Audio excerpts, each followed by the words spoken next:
What you would like to say about the Bangladesh issue? Because মার্কিন president Donald Trump দ্বিতীয়বার প্রেসিডেন্টের দায়িত্ব নেওয়ার পর প্রথমবারের মতো মুখোমুখি হলেন ভারতীয় প্রধানমন্ত্রী নরেন্দ্র মোদীর। বৃহস্পতিবার হোয়াইট হাউসে ট্রাম্পের সঙ্গে বৈঠকে বসেন মোদী। বাণিজ্য থেকে অভিবাসন একাধিক ইস্যুতে আলোচনা হয় ওই বৈঠকে। বৈঠক শেষে এক সাংবাদিক ট্রাম্পকে প্রশ্ন করেন বাংলাদেশের বিষয়ে তার অভিমত কি, কারণ এটা স্পষ্ট যে বাইডেন প্রশাসনের আমলে মার্কিন ডিপ স্টেট বাংলাদেশে সরকার পরিবর্তনের সঙ্গে জড়িত ছিল। এমনকি মোহাম্মদ ইউনুস জুনিয়র সরোসের সঙ্গেও দেখা করেছিলেন। বাংলাদেশের বিষয়টি নিয়ে তার দৃষ্টিভঙ্গি কি?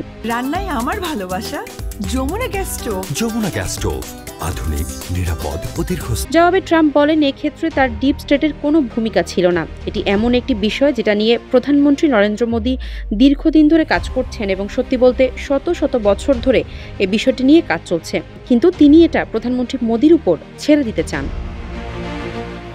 আফসারা নাজ, নিউজ ডেস্ক, ইত্তেফাক।